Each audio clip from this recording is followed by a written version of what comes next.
पुंडलीक वरदे हरिविठ्ठल श्री ज्ञानदेव तुकाराम गोपाल कृष्ण भगवान की जय। माऊली ज्ञानेश्वर महाराज की जय। जगद्गुरु तुकाराम महाराज की जय। कामामध्ये काम, काही म्हणा राम राम, जाईल भवश्रम, सुख होईल दुःखाचे,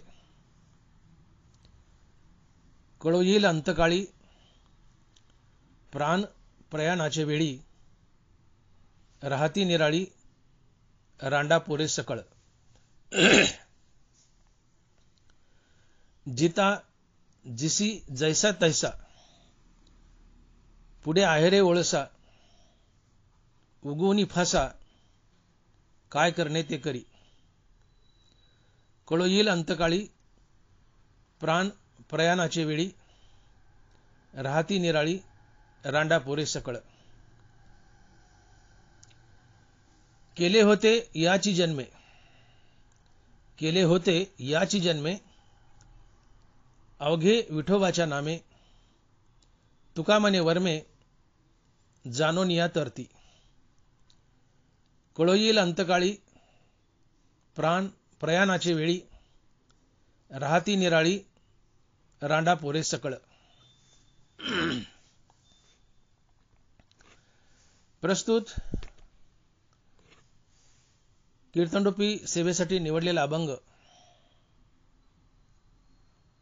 जगद्गुरु श्री संत तुकाराम महाराज यांचा चार चरणाचा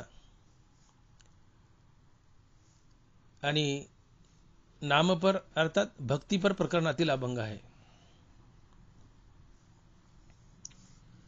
तुकोबराय म्हणतात, कामामध्ये काम, काही म्हणा राम राम, जाईल भवश्रम, सुख होईल दुःखाचे। कामामध्ये काम, काही म्हणा राम राम। तुकोबराय म्हणतात की तुम्ही तुमचं काम करताना, जे काही काम असेल, जे काही तुम्ही काम करता, ते काम करताना मनातल्या मनात राम राम म्हणत राहा। कामामध्ये काम, काही म्हणा राम राम। अर्थात आपल्या कर्माला हरिनामाची संगती द्या। तुम्ही काही काम करतायत,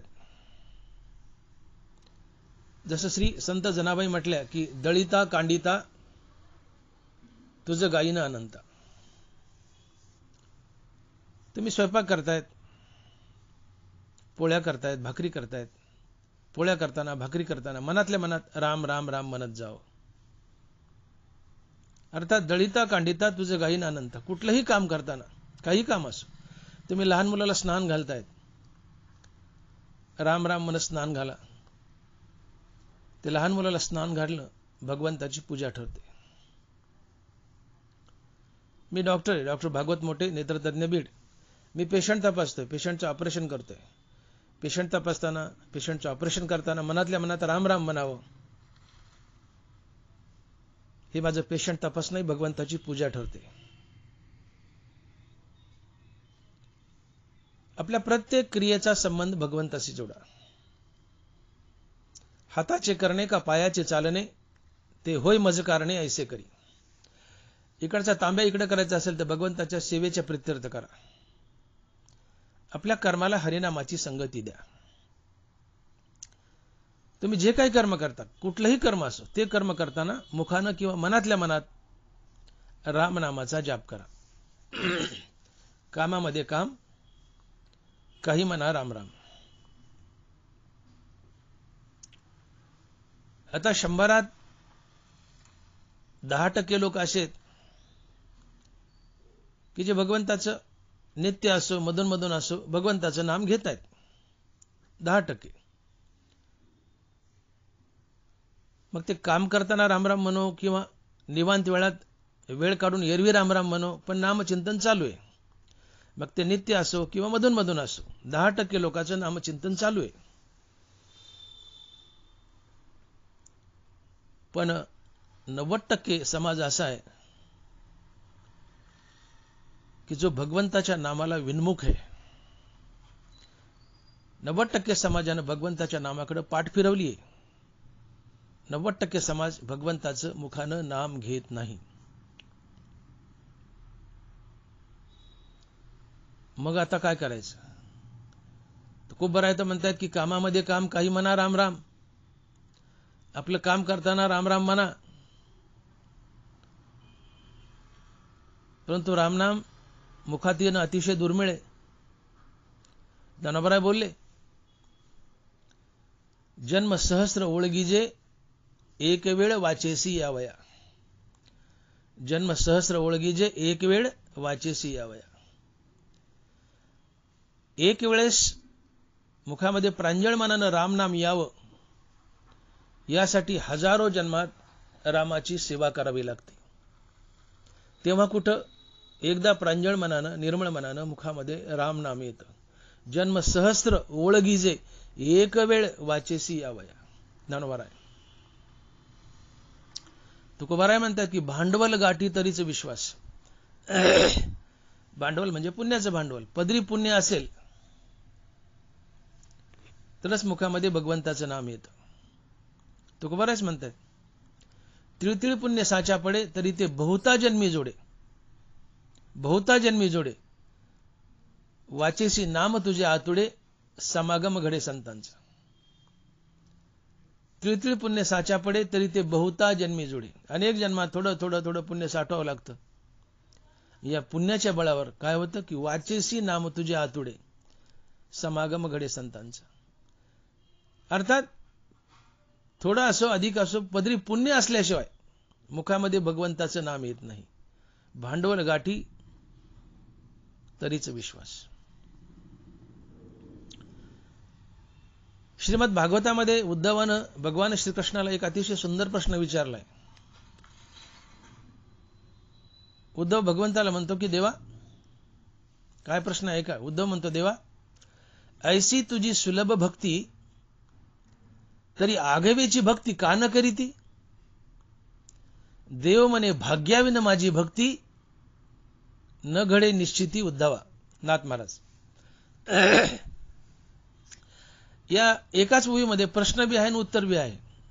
पहिले 2 चरण उद्धवाचा प्रश्न आहे, शेवटचे 2 चरण भगवान कृष्णाने उद्धवाला उत्तर दिलंय. ऐसी तुझी सुलभ भक्ती तरी आगवेची भक्ती का न करीती? देव म्हणे भाग्याविन माझी भक्ती, न घडे निश्चिती उद्धवा.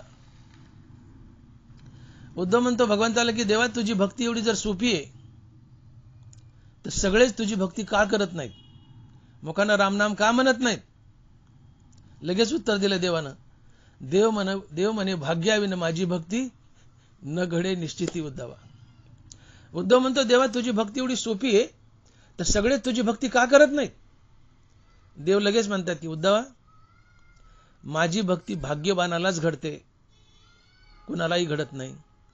अर्थात पुण्यवान माणसालाच माझी भक्ती घडते, पाप्याला माझी भक्ती घडत नाही. भाग्यवानाला माझी भक्ती घडते आणि भाग्यवान पुण्यवान असतो, पुण्यानं भाग्य घडतं.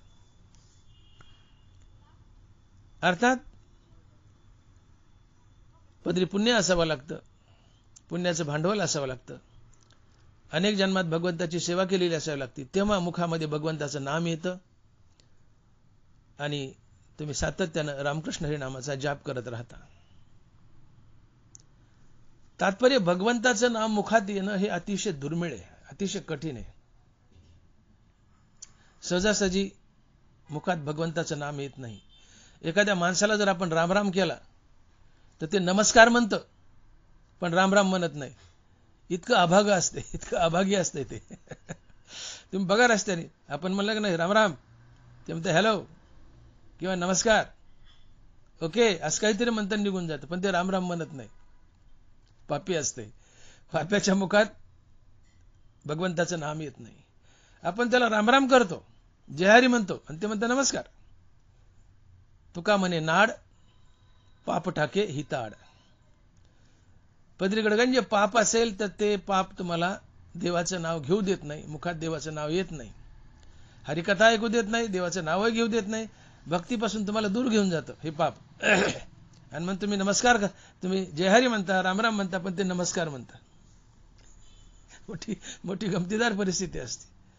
असं भगवंताचं नाम अतिशय दुर्लभ आणि दुर्मिळ आहे तोंडात येण्यासाठी. कठीण आहे, अवघड आहे. पण तुकोबारात हट्ट करतात की कामामध्ये काम, काही म्हणा राम राम. मी बोलून गेलो की 10% घेतायत ना. हंगामी असो, नित्य असो, सदा असो, कसं असो घेतायत, ज्याच्या त्याच्या परीने घेतायत 10%. पण उरलेल्या 90%चं काय? तुकोबारानं तर अपेक्षा की सगळ्या समाजाने हरिनाम घ्यावं. मग ते 10% घेतो, 90% घेत नाही. आणि पदरी पुण्य असल्याशिवाय ते भगवंताचं नाम मुखात येत नाही. मग या 90%चं काय करायचं? तर या 90%नी आपल्या मुखात भगवंताचं नाम यावं, यासाठी सतसंगतीत यावं. सतसंगतीत यावं. सतसंगतीने भक्ती घडते. सतसंगतीने भक्ती घडते. द्रौपदी वस्त्रहरणाच्या वेळेस गोंधळलेल्या द्रौपदीला काही सुधरेना. आधी आपल्या पतींचा धावा केला. वस्त्रहरण चालू आहे. दुःशासन साडी ओढतोय द्रौपदीची. द्रौपदी घाबरली आहे, आरडते, ओरडते, सावरते स्वतःला. पण दुःशासन साडी ओढतोय, तिला विवस्त्र करण्याचा प्रयत्न करतोय. तिने नवऱ्याचा धावा केला. नवरे बांधले होते, दास झाले होते दुर्योधनाचे. दुर्योधन बस म्हणला की बसले खाली. आज्ञाधारक होते, नियम मोडत नव्हते. नाही तर काय भीमाने एका ठोक्यात दुर्योधन आडवा केला असता. पण बांधले होते, दास झाले होते, त्या द्यूतामध्ये हरले होते. नवऱ्यांनी मदत केली नाही. शेवटी पितामह भीष्म, द्रोणाचार्य, कृपाचार्य यांच्याकडे हात पसरवले, माझी मदत करा. तेही मिठाला जागले. दुर्योधनाचं मीठ खाल्लं होतं. वाईटाचं का असं नाही, वाईटाचं का असत नाही, पण मिठाला जागले. ते म्हणले आम्ही बांधलेले आहेत, आम्ही त्याची आज्ञा मोडू शकत नाही. त्यांनी मदत केली नाही. द्रौपदी असहाय्य झाली, असहाय्य. तिला काही सुधारणा, गोंधळली. आणि हे सगळं दृश्य भगवान कृष्ण आणि रुक्मिणी माता द्वारकेतून पाहतायत. देवच येते. देवाला न विचारता रुक्मिणी मातेने द्वारकेतून एक गुलाब फेकला, कमळ फेकलं, गुलाब नाही कमळ फेकलं. द्वारकेतून एक कमळाचं फूल फेकलं आणि त्या फुलाचा स्पर्श द्रौपदीच्या गालाला केला. आणि रुक्मिणी माता देव आहे, संत आहे, भगवत भक्त आहे. रुक्मिणी माता भगवान कृष्णाची भक्त आहे, म्हणून ती देव आहे आणि ती संत आहे. आणि रुक्मिणी मातेने ज्यावेळेस गुलाब द्वारकेतून फेकला आणि द्रौपदीच्या गालाला त्या गुलाबाचा, अर्थात गुलाब असो, कमळ असो, कुठलं तरी फुल होतं, त्या फुलाचा, त्या कमळाचा द्रौपदीच्या गालाला स्पर्श झाला, तर द्रौपदीला तात्काळ संत संगती घडली. रुक्मिणी मातेची संगती म्हणजे संत संगती घडली. आणि पटकन तिला भगवान कृष्णाची आठवण झाली. आणि मग सुरू केलं, कृष्णा धावरी लवकरी, संकट पडले भारी. आणि मग तिथून पुढे 10 मिनिटात भगवान कृष्ण हजर झाले जिथं वस्त्रहरण चाललं होतं. आणि मग द्रौपदी रडायली, म्हणली का रे देवा, तू माझा भाऊ आहेस, तू एवढा विसर का केला? तर देव म्हणाले, द्रौपदी, मला तू हाक मारलीस का? सगळ्यांचा धावा केला, मला विसरलीस, मला हाक मारलीस का? आणि ज्यावेळेस हाक मारली त्यावेळेस मी आलो. मग आता यायचे कुठून? द्वारकेहून 10 मिनिटं लागते ना माझ्या गरुडाला यायला. मी तुझ्या हृदयात बे, तू जर म्हणली असती हृदयाचा कृष्णा बाहेर येतं तात्काळ आला असतो, पण तू हाक मारली द्वारकेच्या कृष्णा, मग 10 मिनिटं लागले मला यायला. आणि ते मी का आलो? किंवा तुला माझी आठवण का झाली? तुला रुक्मिणीची सत्संगती घडली, संताची सत्संगती घडली, म्हणून तुला माझी आठवण झाली. आणि मग मी धावलो. अर्थात तुम्हाला सत्संगती घडली तर देवाची आठवण येते आणि मुखात देवाचं नाव येतं, कृष्णा धावरी लवकरी. तुम्हाला सत्संगती घडावी. तुम्ही दुष्ट आहेत, दुराचारी आहेत, पापी आहेत, परमार्थापासून दूर आहेत, हरिनामाला विन्मुख आहेत, पण तुम्हाला जर सतसंगती घडली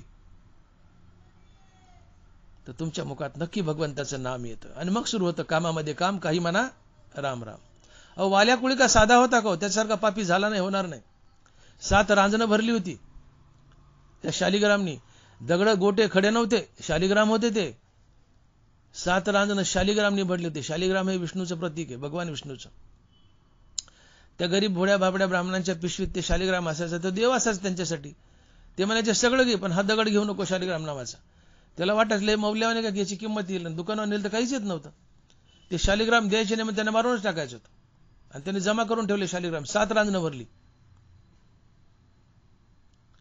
शालिग्रामनं, 7 रांजणं भरली. एवढं महापाप केलं, इतके माणसं मारलेत. आणि त्यात जास्तीत जास्त ब्राह्मणच होते. इतकी ब्रह्महत्या घडली. महापातकी पतित होता, पण सतसंगती नारदाची घडली वाल्या कोळ्याला. एवढा महापातकी वाल्या कोळ्या, पण सतसंगती नारदाची घडली.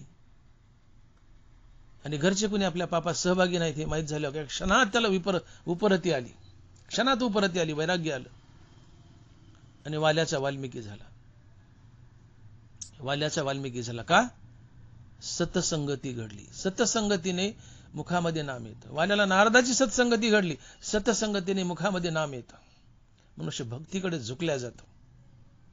मग तुम्ही पापी आहेत, लांडी लांबडी करता, वाईट वागता, दुष्ट आहेत, दुराचारी आहेत, नामाला विन्मुख आहेत, परमार्थापासून दूर आहेत, आणि मग मुखामध्ये नाम यावं असं वाटतं ना, फक्त सतसंगतीत या, मुखामध्ये जरूर नाम येईल. द्रौपदीला रुक्मिणी मातेची, संताची, रुक्मिणी माता ही संतच होती. भगवंताचे भक्त संत असतात. रुक्मिणी माता भगवंताचे चरण दाबते म्हणजे कोण आहे? ती संत आहे. जो कोणी भगवंताची सेवा करतो तो संतच असतो. भले रुक्मिणी माता भगवंताची पत्नी आहे, आमची आई आहे, देवी आहे, मान्य आहे, पण ती भगवंताचे चरण दाबते आणि नारायण नामाचा जाप करते म्हणजे ती संतच आहे. ती संतच आहे, आधी संतन मग भगवंताची पत्नी. द्रौपदीला संताची संगत घडली, सतसंगती घडली. द्रौपदीच्या मुखात कृष्णाचं नाम आलं. सतसंगतीत या, तुमच्याही मुखात कृष्णाचं नाम येईल आणि मग तुम्ही सुरू कराल कामामध्ये काम, काही म्हणा राम राम. सतसंगतीने भक्ती घडते. तुम्ही किती दुष्ट असा, सतसंगतीने भक्ती घडते, मुखामध्ये नाम येतं सत्संगतीने. आणि म्हणून तुकोबराय का अभंगातून बोलतायत की संत चरण रज लागता सहज वासनेचे बीज जळून जाय. तुम्ही संत संगतीत आले आणि संतांच्या पायाची धूळ जर आपल्या अंगाला लागली तर तुमची वासना जळून जाते. आणि वासना जळणं हाच मोक्ष असतो. वासनेतून सुटका हाच मोक्ष. पण परमार्थ करताना मोक्षाचीही वासना सोडून ठेवू नका. परमार्थ करताना मोक्षाचीही वासना ठेवू नका, का तर वासनेतून सुटका हाच मोक्ष आहे. मला मोक्ष मिळावं ही वासना आहे, पण मला मोक्ष मिळावं ही सुद्धा वासना ठेवू नका. तुम्ही फक्त वासना मारा, वासना मिली की वासनेतून सुटका हाच मोक्ष आहे. सोपं आहे, वासनेतून सुटका हाच मोक्ष आहे. संतांच्या पायाची धूळ लागली तर तुमची वासना जळून जाते, तुम्हाला मुक्ती लाभते. पण गंमत अशी की संत हे अतिशय दुर्मिळ आहेत. बहु अवघड आहे संत भेटी. तुकोबाराय तो महात्मा धनुर्धरा दुर्लभ होती ज्ञानोबाराय. संत हे महात्मे अतिशय दुर्लभ आहेत. शेकडो वर्षात एखादा संत जन्माला येतो. मग हे संत महात्मे आणायचे कुठून? आणि त्यांच्या पायाची धूळ आम्हाला लागायची कधी? परंतु परमार्थात जागोजाग ज्ञानोबाराय तुकोबाराय यांनी आम्हाला ढिलाई दिली आहे. ज्याच्याजवळ विवेक वैराग्य, ज्याला श्रीगुरूच्या कृपेने आत्मज्ञान झाले, जो मुक्तीवर भजनयुक्त आहे, तो संत असतो. मान्य. ज्याला आत्मज्ञान झाले तो संत आहे, मुक्तीवर भजनयुक्त आहे तो संत आहे. परंतु ज्ञानोबराज बोलतायत की तुझे नामाची कोणी एके वेळे, जयाचे मुखाशी का काना मिळे, तयाच्या हृदया सांडोनी पळे भेदची साच. वही पुन्हा एकदा ऐका. तुझे नामाची कोणी एके वेळे, जयाचे मुखाशी का काना मिळे, तयाच्या हृदया सांडोनी पळे भेदची साच. देवा, तुझं नाव जर एकदा तोंडात फिट झालं तर त्या माणसाच्या हृदयाला भेद अर्थात द्वैत केव्हा सोडून गेलेला असतं आणि तो अद्वैतात जगतो. आणि जो अद्वैतात जगतो तो संतच असतो. तो संतच असतो, भले त्याला आत्मज्ञान नाही झालं तरीही. ज्याला आत्मज्ञान झाले तोच संत असतो, मुक्तीवर भजनयुक्त असतो तोच संत असतो.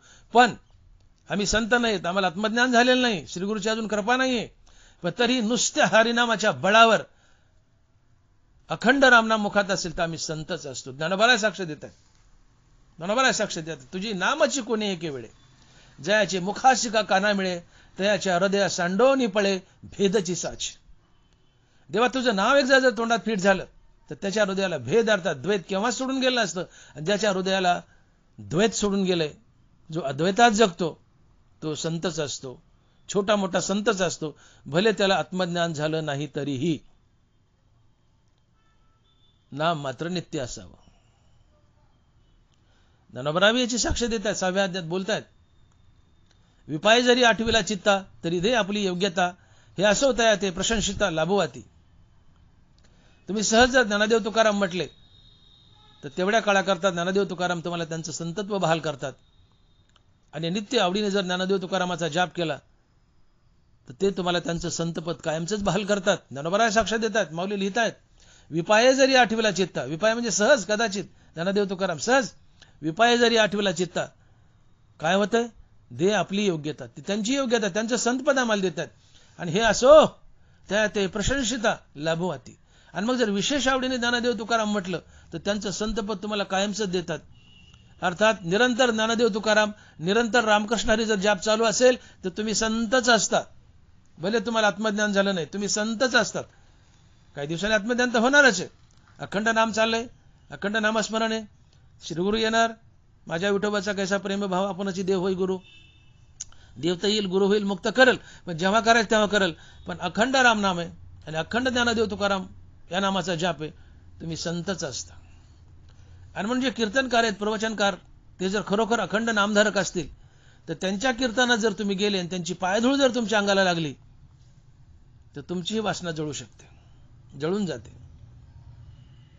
याला सतसंगती म्हणतात. आणि सतसंगतीने भक्ती घडते, मुखात भगवंताचं नाम येतं. म्हणून सतसंगतीत या, कीर्तनात या, प्रवचनात या. कानावर विठ्ठल विठ्ठल नामाचा जाप पडतो, पाप कटतात. कीर्तनकारासोबत आम्ही मुखानं विठ्ठल विठ्ठल म्हणतो, मुखात नाम येतं, पाप कटतात, मुखात नाम येतं. विठ्ठल म्हणता हरले पाप, पदरी आले पुण्य माप. विठ्ठल नामानं पाप आणि पाप वासना दोन्ही जळून जातात. थोडं थोडं विठ्ठल नाम आलं की पाप कटत जातं, विठ्ठल नामाची गुढी लागते आणि आम्ही विठ्ठल विठ्ठल म्हणत राहतो. आणि म्हणून सतसंगतीत या. भले समाज 90% भक्तीपासून वंचित आहे, 10% समाज भक्तीला चिटकलेला आहे, जुडलेला आहे, पण 90% नामाला विन्मुख आहे, भक्तीपासून दूर आहे, मुखात नाम नाहीये 90% लोकांच्या. तुकोबाराला तर 100% भक्ती हवी, पण 90% भक्ती करत नाहीत, नामापासून दूर आहे. मग काय, तुकोबारा म्हणतात सत्संगतीत या, सतसंगतीत या. संत चरण रज लागता सहज, वासनेचे बीज जळून जाय, मग राम नामे उपजे आवडी. मग राम नामे उपजे आवडी, सुख घडोघडी वाढू लागे. तुम्ही कीर्तनकार, कीर्तन ऐकायला या. कीर्तनकार नित्य नामधारक आहे, त्याच्या पायाची धूळ जरी लागली कीर्तनकाराच्या, जो नित्य नामधारक आहे तो छोटा संतच असतो, भले आत्मज्ञान झालं नाही पण संतच असतो, का मुखात नित्य नाम आहे. अशा कीर्तनकाराच्या पायाची धूळ लागली, त्याच्या चरणावर मस्तक ठेवलं तर आमच्याही वासना जळून जातात. आणि वासना जळाल्या मनुष्य विरक्तीकडे झुकतो. आणि मग महाराज म्हणतात, मग रामनामे उपजे आवडी. खरा संत भेटला तर उद्धार होईलच, तो जाऊ द्या, पण साधा कीर्तनकार आहे, नित्य नामधारक आहे, त्याचं कीर्तन ऐकले, विठ्ठल विठ्ठल ऐकले, विठ्ठल विठ्ठल घोकले, त्याची चरणरज आमच्या अंगाला लागली आहे, त्याच्या चरणावर मस्तक ठेवले, आमची वासना जळते. आणि वासना जळाली की आम्हाला रामनामाची गुढी लागते आणि जीवनात भरभरून सुख येत जातं. मग हा शब्द महत्वाचा आहे, मग रामनामे उपजे आवडी, सुख घडोघडी वाढू लागे. आपला मुद्दा काय, रामनामाची आवड उपजावी, ती आमच्यात नाहीये. आम्ही पापी आहेत, नामाला विन्मुख आहेत, नामापासून दूर आहेत, आम्हाला नामाची आवड नाहीये, पण ती आमच्यात उपजावी, नामाची आवड उपजावी. कशाने उपजेल, संत चरण रज लागता सहज, वासनेचे बीज जळून जाय, मग रामनामे उपजे आवडी, सुख घडोघडी वाढू लागे. सुख घडोघडी वाढू लागे. कीर्तनकार, प्रवचनकार, नित्य नामधारक आहेत, जे आहेत ते गृहीत धरा. नित्य नामधारक कीर्तनकार आहे, नित्य नामधारक आहे. तो सुद्धा एक छोटा संतच असतो. मी पुन्हा पुन्हा बोलले, तो सुद्धा एक छोटा संतच असतो. त्याची चरणरज आमच्या अंगाला लागली तर आमची वासना जळून जाते. आणि मग वासना जळाली म्हणजे आम्ही विरक्तीकडे झुकतो. आणि विरक्तीकडे जो झुकतो त्याच्याच मुखात रामनाम सहज येतं. त्याला रामनामाची आवड निर्माण होते. वैराग्य जीवनात असेल तर आणि तरच तुमच्या जीवनात रामनामाची आवड निर्माण होते. वासना जळाली म्हणजे वैराग्य आलं. वैराग्य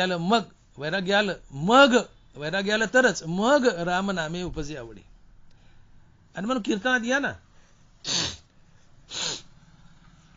कीर्तनात या, प्रवचनात या, बसा ना, कीर्तनकाराच्या पाय पडा. सगळेच कीर्तनकार नुसत्या गप्पा मारणारे किंवा चिचुरे हसणारे नसतात.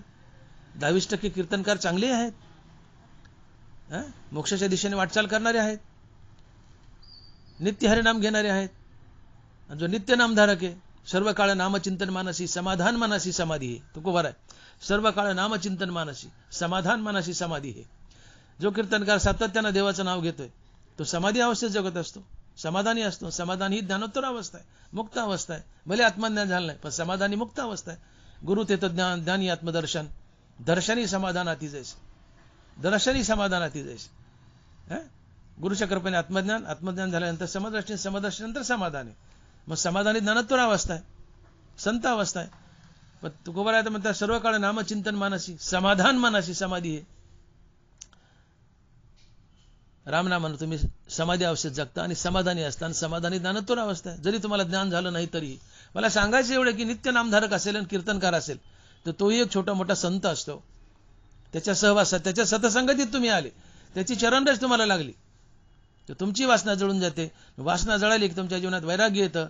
आणि वैराग्य जीवनात आलं तरच मग राम नामे उपजे आवडी, सुख घडोघडी वाढू लागे. तात्पर्य तुम्ही सतसंगतीत या.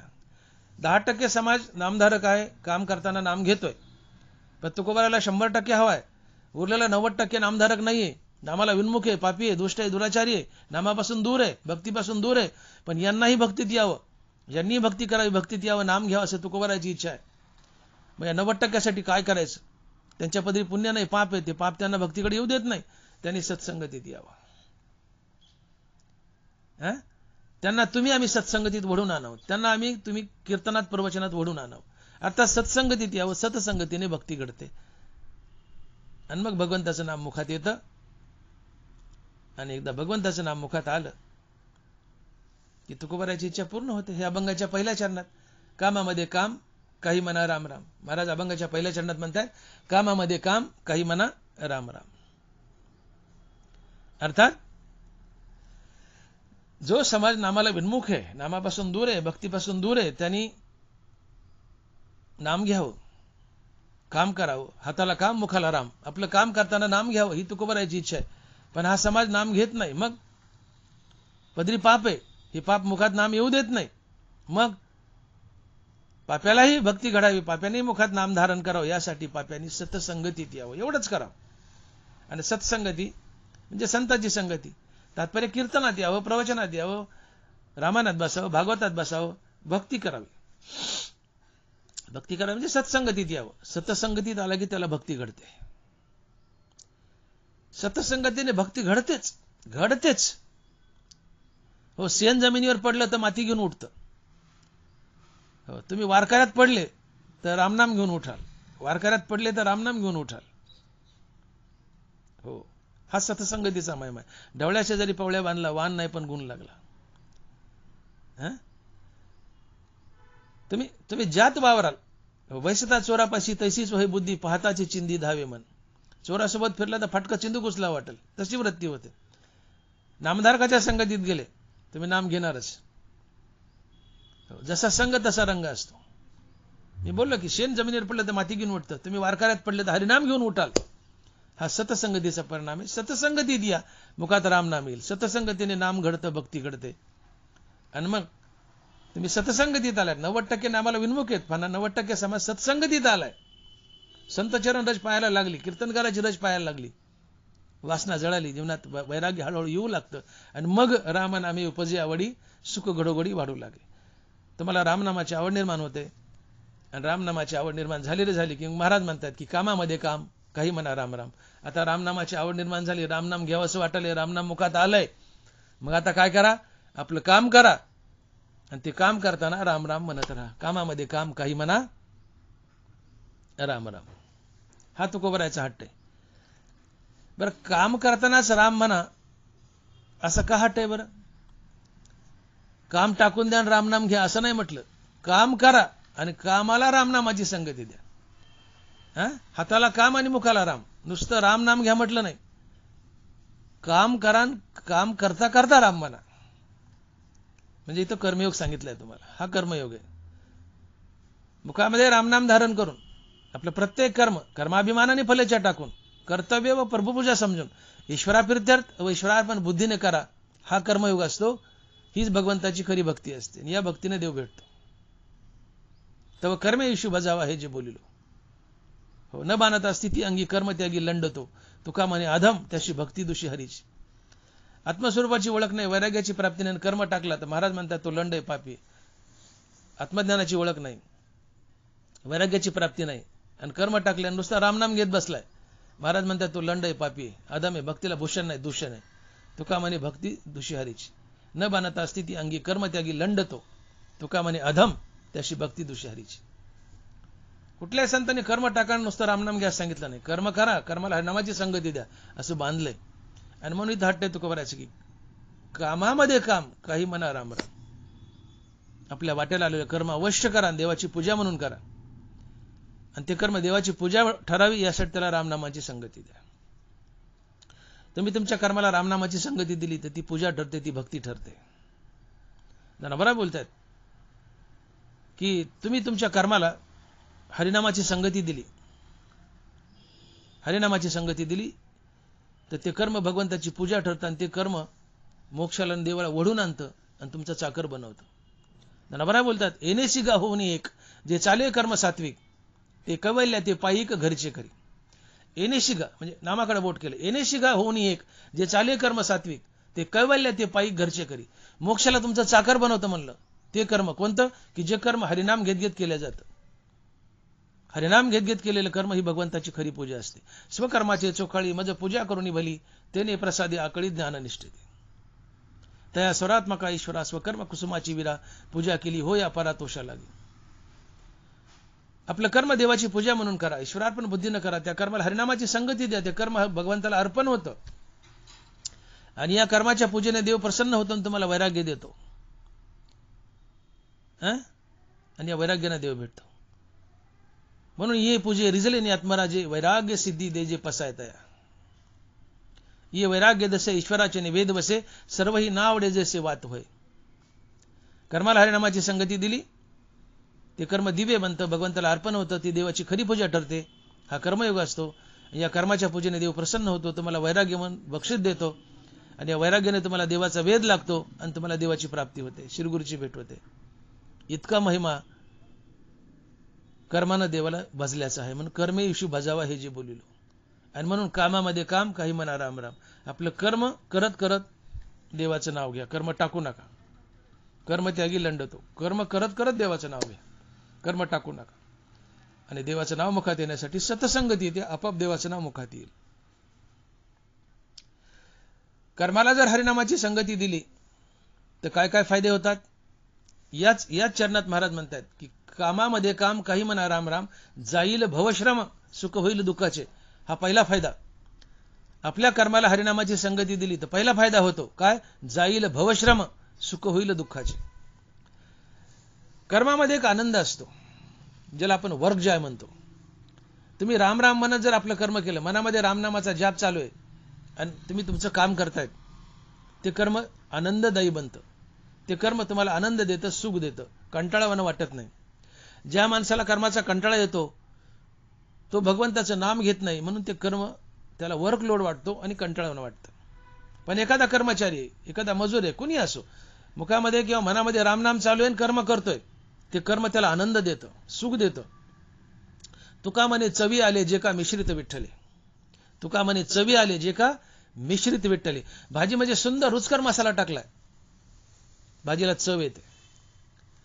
कर्मामध्ये हरिनामाचा मसाला टाका, कर्माला चव येते, अर्थात कर्म आनंद देतात, ज्याला आपण वर्क जॉय म्हणतो.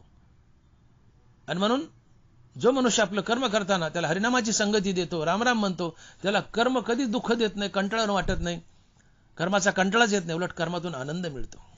का तर तुका म्हणे चवी आले जे का मिश्रित विठ्ठले. रामराम म्हणत कर्म केलं तर कर्मातून आनंद मिळतो आणि तो आनंद द्विगुणित होतो. कर्म कंटाळा वाटत नाही, कर्म लोड वाटत नाही, तिथं वर्क जॉय वाटतो, त्या कामातून आनंद मिळतो. आणि म्हणून कर्माला हरिनामाची संगती द्या. पहिला फायदा काय? कामामध्ये काम काही म्हणा रामराम. पहिला फायदा काय? जाईल भवश्रम, सुख होईल दुःखाचे. कर्मातून आनंद मिळेल आणि कर्माचा श्रम निघून जाईल.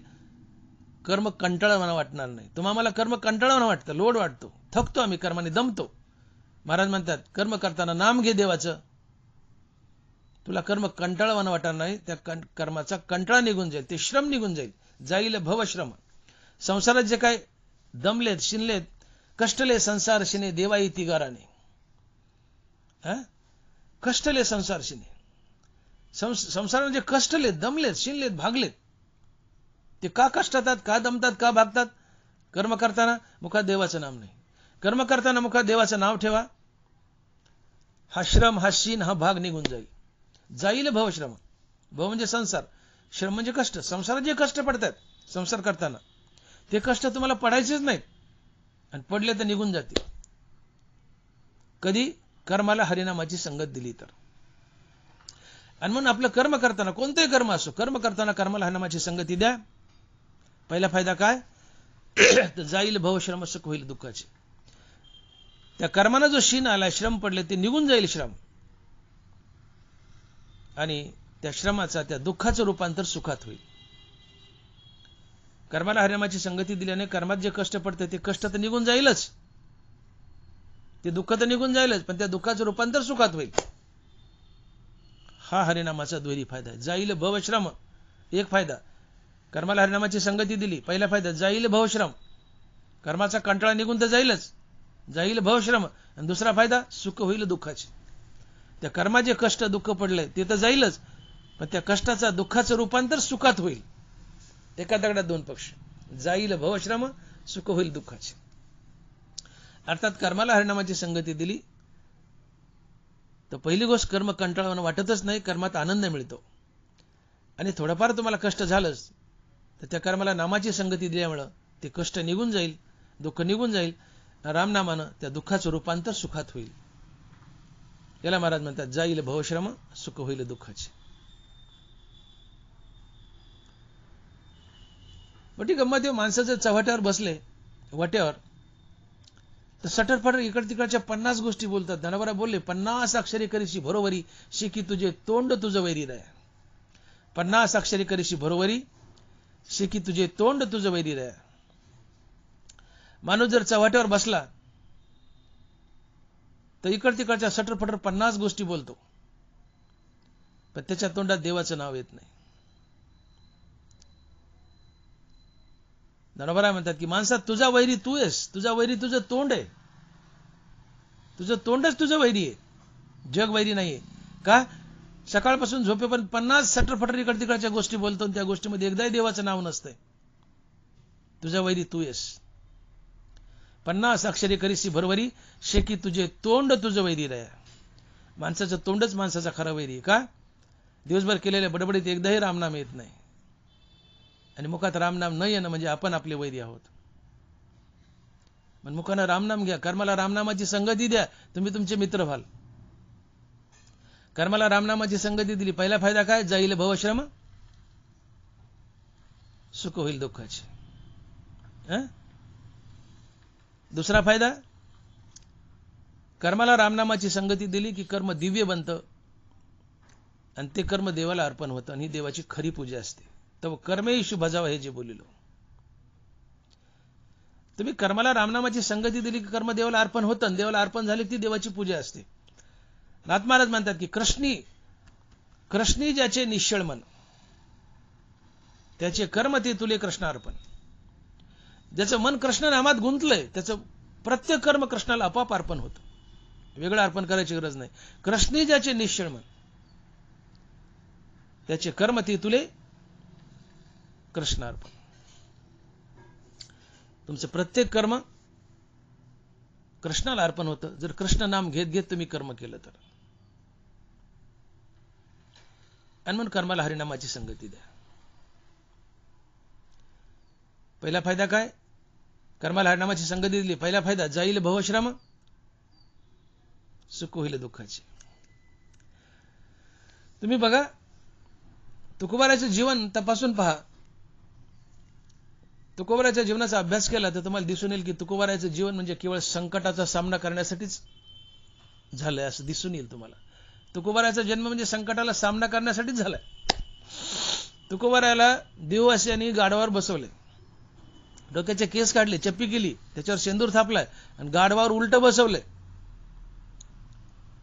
आणि गाढवावर उलट बसून गावातून धिंड चाललीये, डफडं वाजतंय, सर गाव जमा झालंय, बोंबलं ते लहान लहान पोरं तुकोबाराच्या नावाने एकेरी उच्चार करून. मी करत नाही एकेरी उच्चार, पण तुकोबाराचं नाव एकेरी घेऊन घाणघाण शब्दात त्यांच्या नामाचा उच्चार चाललाय. सगळं गाव बघत आहे, सगळं गाव हसत आहे. आणि अशा अवस्थेत तुकोबारा गाढवावर बसलेत आणि विठ्ठल नामाचा जाप चाललाय आणि आनंदाने डोलतायत आणि हसतायत. काय प्रसंग आहे? गाढवावर बसले, उलट बसले, चप्पी केली, सिंदूर लावलाय, सगळं गाव गोळा झालंय, घाणघाण शब्दात बोलतंय, सगळं गाव विटंबना करतंय, लहान लहान पोरं नावाने ओरडतात महाराजच्या.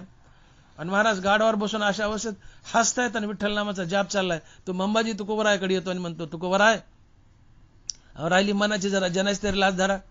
एवढा अपमान करून तुम्ही हसतायत, काय कारण आहे? तुकोबारा म्हणले, मंबाजी सांगू का तुला काय कारण आहे? म्हणले, सांगा ना. म्हणले, याचं एकच कारण आहे. मी का हसतो याचं एकच कारण आहे. का तर मी तुमच्या सगळ्यापेक्षा मोठा आहे. म्हणले, काय? म्हणले, हो, मी तुमच्या सगळ्यापेक्षा मोठा आहे. म्हणले, कसं? म्हणले, गाढव का होईना पण मला एकट्यालाच बसायला वाहन आहे, तुम्ही सगळे पायी आहेत, मी तुमच्यापेक्षा सगळ्यात मोठा आहे.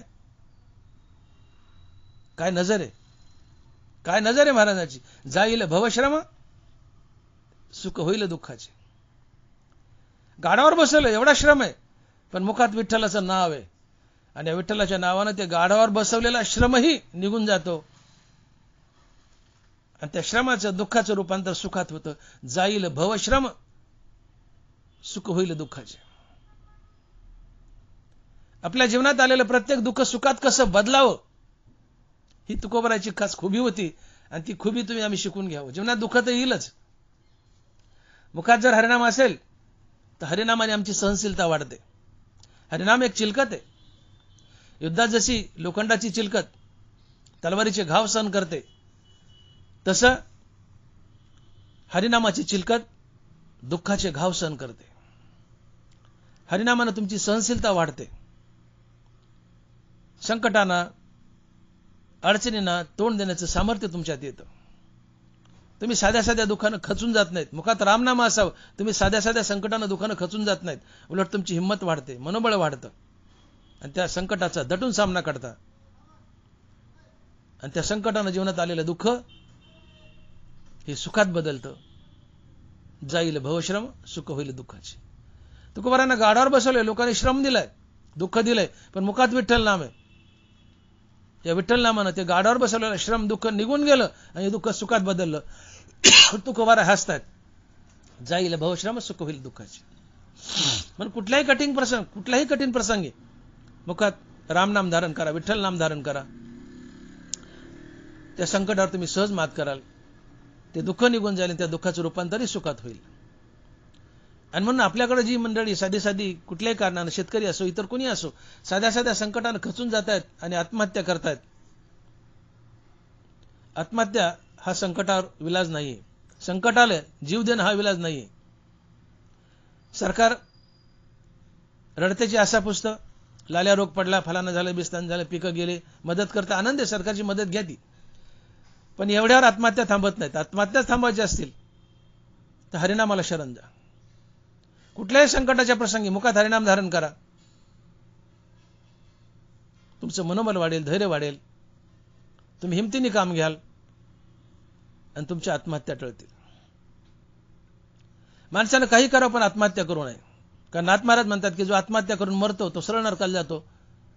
आत्महत्या करून निमाला तो मरताची नरकाशी गेला. कारण तुम्ही एखाद्याला मारलं, कुणाचा खून केला, काही पाप केलं, तर तुम्हाला शरीर आहे, त्या शरीराने प्रायश्चित्त केलं, पाप धुतले जाईल. पण तुम्ही मेले आत्महत्या करून की शरीर संपला, तर प्रायश्चित्त कशाच्या बळावर करणार? म्हणजे तुम्ही कायमच्या नरकाला जाता. म्हणून माणसानं काही करावं पण आत्महत्या करू नये. कुठं 4 दिवस काळं करावं, जाऊन काही दुःख झालं, वाईट वाटलं, संकट आलं, तर कुठं 4 दिवस काळं करावं, बाहेर निघून जावं एखाद्या तीर्थयात्रेला कुठे. पण मरू नाही, जीव देऊ नाही. कारण मेला की नरकाला जातो, त्यातून सुटका नाही. आणि म्हणून आत्महत्या करून निमाला तो मरताची नरकाशी गेला. मुखात राम नाम धारण करा, जाईल बहुश्रम, सुख होईल दुःखाचे. हरिनामानं तुम्हाला वर्क जॉय मिळेल. कर्म करताना त्या कर्माचा आनंद डबल होईल. त्या कर्माचा सीन येणार नाही, वर्कलोड होणार नाही. उलट कर्म एक जॉय होईल, आनंद होईल. कर्माला हरिनामाची संगती द्या, कर्मातून आनंद मिळेल. कर्म कंटाळवाणं वाटणार नाही. कर्मातून असो की इतर गोष्टीतून असो, संसारिक गोष्टीतून तुम्हाला पीडा झाली, दुःख झालं, मग हरिनाम असेल, ते श्रम जाईल, पीडा जाईल, ते दुःख जाईल, त्या दुःखाचं रूपांतर सुखात होईल. कर्माला हरिनामाची संगती दिली, ते कर्म दिवे बनेल, ते भगवंताला अर्पण होईल, ती भगवंताची पूजा ठरेल. देव प्रसन्न होईल, पुढे देवही भेटेल. असे हरिनामाचे अनेक फायदे आहेत. म्हणून तुमचं कर्म करताना कर्माला हरिनामाची संगती द्या. माणसाला कळत नाही. दुर्दैवाची गोष्ट आहे. अवे संत वाङ्मय म्हणजे अमृत आहे, अमृत. काय करता अमृतला? ते अमृताच्या पुढचं आहे. पण आम्ही अभागे. हो, महाराष्ट्र या जगात सर्वात श्रीमंत आहे. तर का महाराष्ट्रात ज्ञानेश्वरी आहे आणि गाथा आहे. ज्ञानेश्वरी आणि गाथा जीवनाचं प्रत्येक कोडं सोडवतात. म्हणून ज्ञानेश्वरी गाथा वाचा, भक्तीकडे या. भक्तीने प्रयत्न सुकर होतो. भक्तीने प्रयत्न सुकर होतो.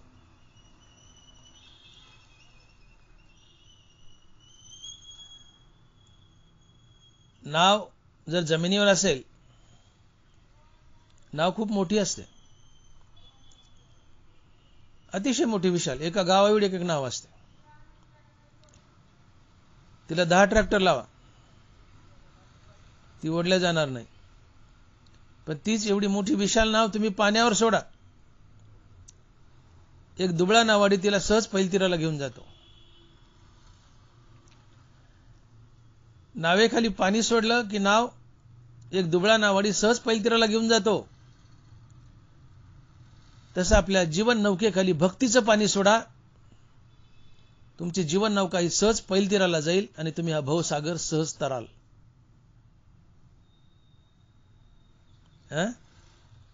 आणि म्हणून भक्तीत या, नामस्मरणात या, परमार्थात या, जीवनाचं सोनं होईल. भक्तीने प्रयत्न सुकर होतो. हरिनामाचे, भक्तीचे अनेक फायदे आहेत. पुष्कळदा लोक म्हणतात आम्ही फार बिझी तो, आम्ही फार बिझी आहेत, आम्हाला रामनाम घ्यायला वेळच मिळत नाही. आम्हाला रामनाम घ्यायला वेळच मिळत नाही. आम्हाला रामनाम घ्यायला वेळ मिळत नाही असं म्हणणं म्हणजे बायकोने कुंकू लावायला वेळ मिळत नाही असं म्हणल्यासारखं आहे. माझं वाक्य पुन्हा ऐका. आम्हाला रामनाम घ्यायला वेळ मिळत नाही असं म्हणणं म्हणजे बायकोने कुंकू लावायला वेळ मिळत नाही असं म्हणल्यासारखं आहे. तुमच्या बायकोने कुंकू नाही लावलं तर आवडेल का तुम्हाला? पांढऱ्या कपड्याने फिरली तर तुम्ही जिवंत असताना. सकाळची वेळ, बायकोने आंघोळ केली, 8 वाजलेत. नवऱ्याची आंघोळ झाली, बायकोनं केली, 8 वाजलेत. बायकोच्या कपड्याला कुंकू नव्हतं. नवरा म्हटला ठीक आहे, कामाने राहिला असेल, लावील थोड्या वेळाने. पण 8चे 8:30 वाजले तरी बायकोच्या कपड्याला कुंकू नाही. 9 वाजले, बायकोच्या कपड्याला कुंकू नाही. 10 वाजले, 11 वाजले, 12 वाजले, 1 वाजले, बायकोच्या कपड्याला कुंकू नाही. याचा थोडा पारा चढला. हा म्हणला इकडे ये ग. बायकोला म्हणला इकडे ये ग. आली बायको. म्हणली का हो? नवरा म्हणतो का ग कपड्याला कुंकू नाही? ते म्हणले मालक एवढे काम आहेत सकाळपासून की कुंकू लावायलाच वेळ नाही.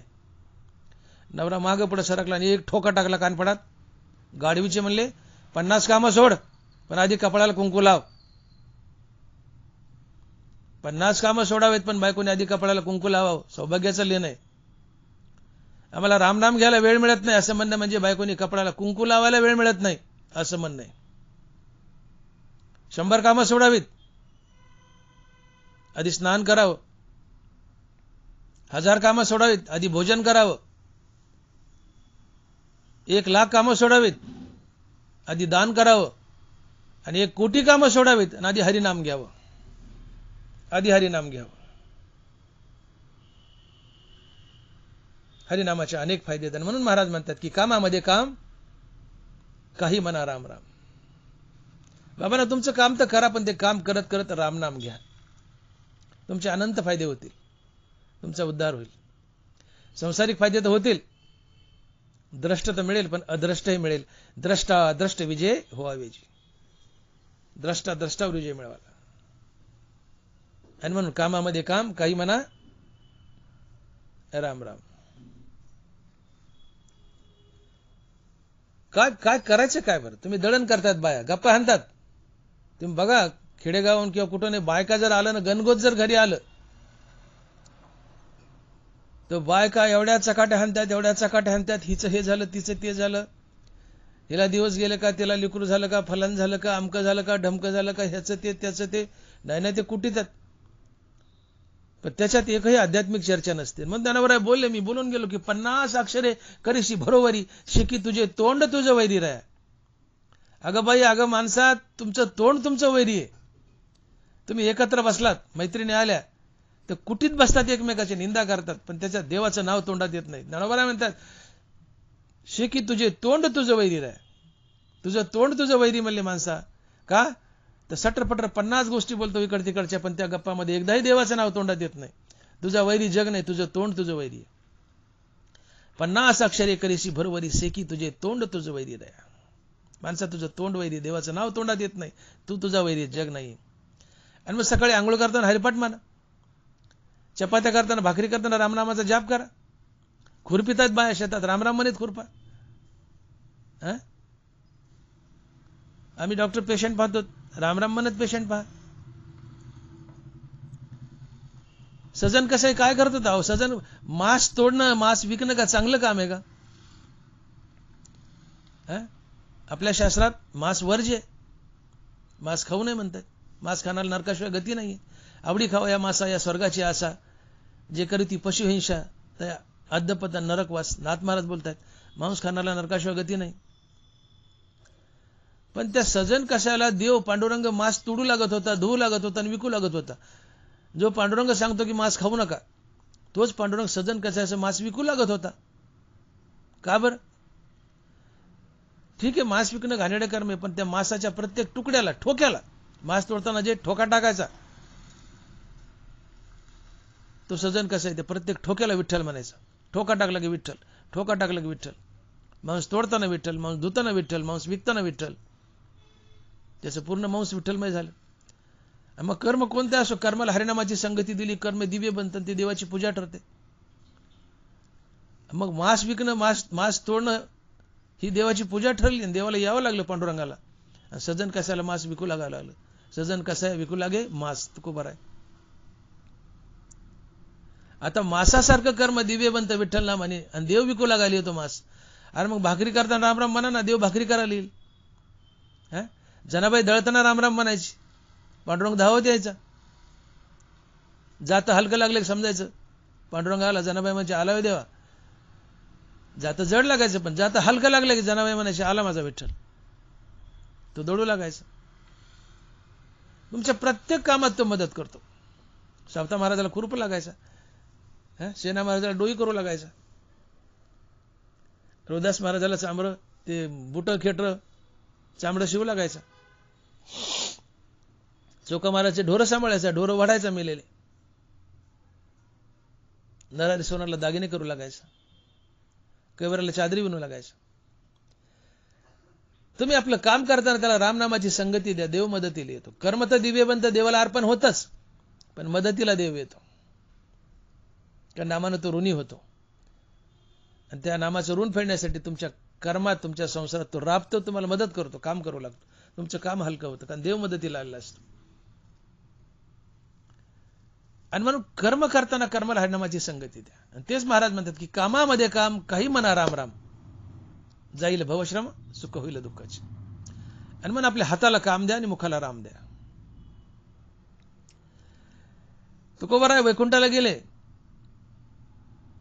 तुकोबाराने एवढी मोठी गाथा लिहिली, एवढ्या मोठ्या गाईडलाईन दिल्या, एवढं मोठं मार्गदर्शन केलं आम्हाला.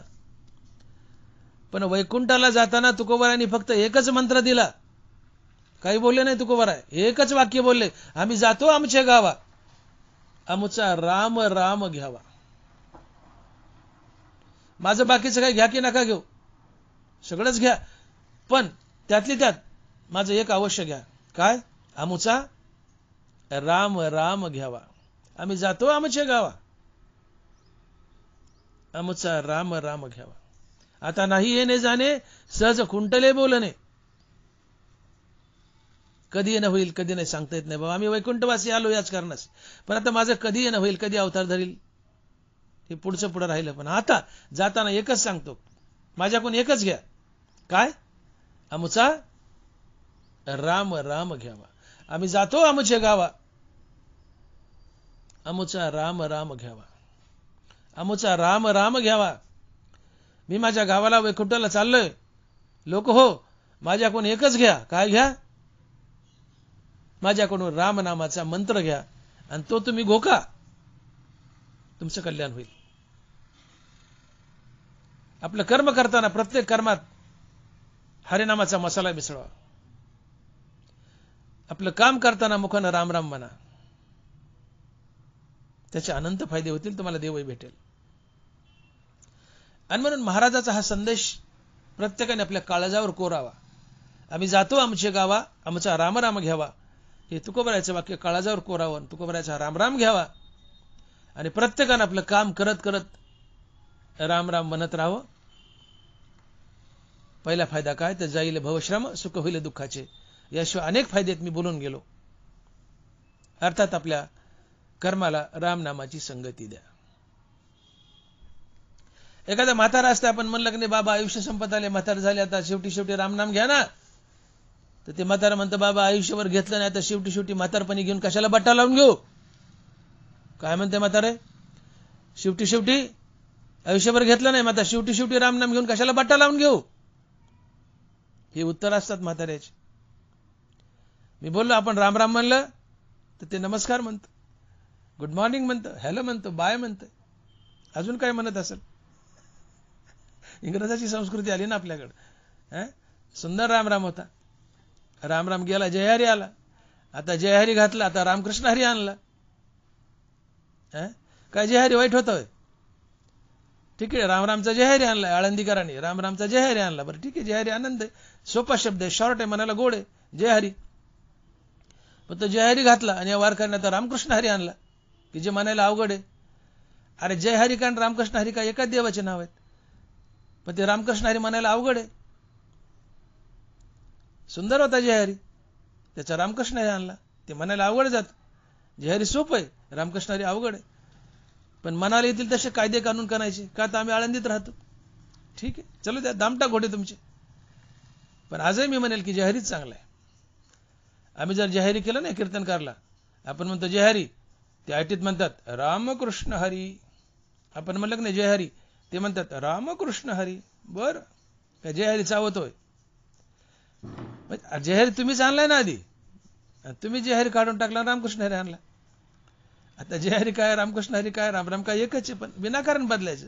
आधी रामराम होता तुकोबाराच्या काळात, आळंदीवाल्याने जयहरी आणला, या आळंदीवाल्याने जयहरी काढून टाकला आणि रामकृष्ण हरी आणला. आता पुढे काय आणतात कुणास त्यांची त्यांना माहिती. तात्पर्य असो, रामनाम गोड आहे. तुकोबारांनी जाताना, वैकुंठाला जाताना मला हे सांगायचं की तुकोबारांनी वैकुंठाला जाताना काही सांगितलं नाही, माझ्याकडून एकच घ्या म्हणले. आम्ही जातो आमच्या गावा, आमचा राम राम घ्यावा. मी माझ्या गावाला वैकुंठाला चाललोय, माझ्याकडून एकच घ्या. काय घ्या? रामनामाचा मंत्र घ्या, तुम्ही तो घोका. कामामध्ये काम, काही म्हणा राम राम. आपलं काम करताना राम राम म्हणा. हाताला काम, मुखाला राम द्या, तुमचं कल्याण होईल. जिवंत सुखी होईलच, पण देव भेटेल, मोक्ष भेटेल, तुमचं कल्याण होईल. आणि म्हणून कामामध्ये काम, काही म्हणा राम राम. बरीचशी माणसं म्हणतात तरुणपणी एन्जॉय करू, मजा करू, शेवटी म्हातारपणी देवदेव करू. नाथ महाराज म्हणाले म्हातारपणी परमार्थ करू, काळ काय तुझा आज्ञाधारू. म्हातारपणी परमार्थ करू, काळ काय तुझा आज्ञाधारू. अरे म्हातारपणी परमार्थ करू म्हणतोस, काळ का तुझा आज्ञाधारक आहे का? तू 100 वर्ष जगशील कशावरून? म्हातारा होशील कशावरून? तरुणपणात मरायचा नाही कशावरून? वाऱ्या वाटण वाहे की मरण मुहूर्त पाहे, का निषिद्धाशी भी आगी जरी. ज्ञानोबर आहे. कशालाही मुहूर्त, पण मरणाला मुहूर्त नाहीये. की मरण मुहूर्त पाहे, मरणाला मुहूर्त नाहीये. मरण कधी ओढून नेतं? तरुणपणात ओढून नेईल, तरुणपणात मरशील. आणि मग तरुणपणात जर मेलास तर तुला केव्हा म्हातारपण यायचं, तू केव्हा परमार्थ करायचं? आणि मग शहाणा होऊन आत्ताच परमार्थाला लाग ना. म्हातारपणी परमार्थ करू, काळ काय तुझा आज्ञाधारू. तू म्हातारा होशील कशावरून? काळ काय तुझा आज्ञाधारक आहे का? तरुणपणात मरायचं नाही कशावरून? म्हणून तरुणपणातच परमार्थाला लाग.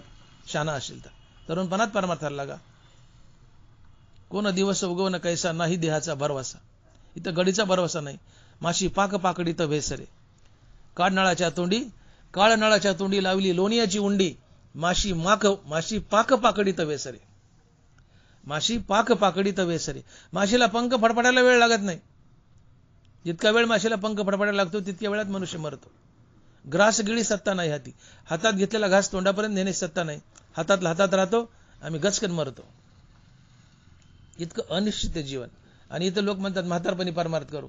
महाराज म्हणले काळ काय तुझा आज्ञाधारू. अरे तरुणपणात लाग ना, म्हातारा होशील कशावरून? काळ तुला कधी ओढून नेईल.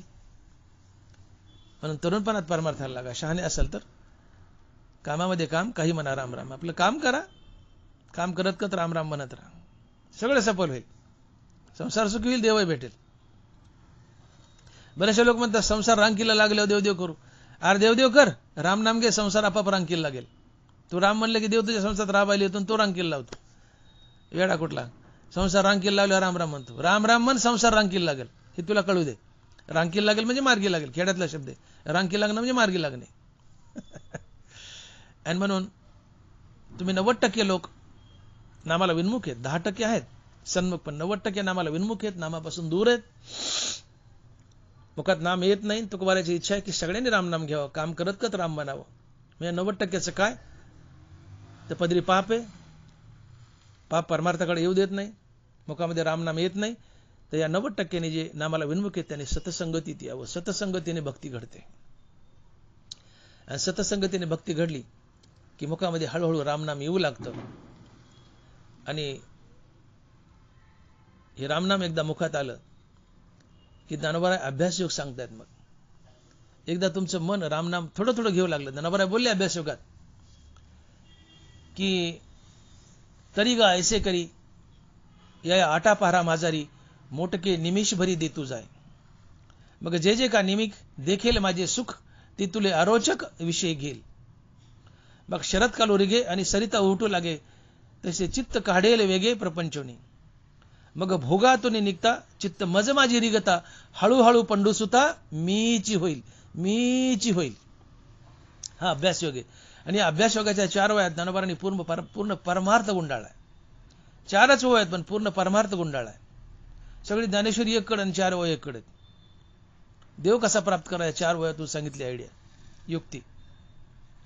महाराज म्हणतात की या मनाच्या सगळ्या सवय वाईट आहेत. या मनाचे एकनिके, जे देखील या गुढीच्या ठाया सोके, म्हणून अनुभव सुखची कौतुके दावीत जायचे. ज्ञानोबा म्हणतात की मनाच्या सगळ्या सवय वाईट आहेत. याची एकच सवय चांगली की जी वस्तू याला पुन्हा पुन्हा दाखवावी हे तिकडे जायला सोकतं. याला रोज सिनेमा दाखवा हे सिनेमाला सोकेल. याला रोज तमाशा दाखवा हे तमाशालाही सोकेल. याला जी वस्तू पुन्हा पुन्हा दाखवावी हे तिकडे जायला सोकतं. तमाशा दाखवला तमाशाला सोकतं, पुन्हा पुन्हा सिनेमा दाखवला सिनेमाला सोकतं. अरे मग याला पुन्हा पुन्हा हरिनाम दाखवा ना, हे हरिनामालाही सोकेल. हरिनामालाही सोकेल का? तर या मनाचे एकनिके, जे देखील या गुढीच्या ठाया सोके, म्हणून अनुभव सुखाची कौतुके दावीत जायचे. असा जर नियम आहे किंवा मनाचा सवय आहे, स्वभाव आहे मनाचा की जी वस्तू याला पुन्हा पुन्हा दाखवावी हे तिकडे जायला सोकतं. मग याला हरिनाम पुन्हा पुन्हा दाखवा ना, हे हरिनामालाही सोकेल. आणि हा अभ्यास योग आहे की तुम्ही सतसंगतीत आलात आणि कीर्तनकारासोबत विठ्ठल विठ्ठल म्हटले, कानावर विठ्ठल नाम पडले, संत चरणरज अंगाला लागलीये,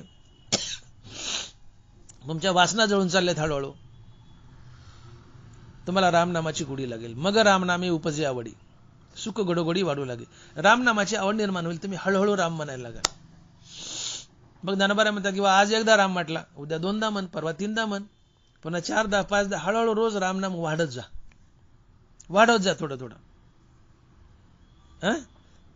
मग थोडं थोडं रामनाम वाढत गेलं की या मनाला असं लक्षात येतं की रामनामातही गोडी आहे.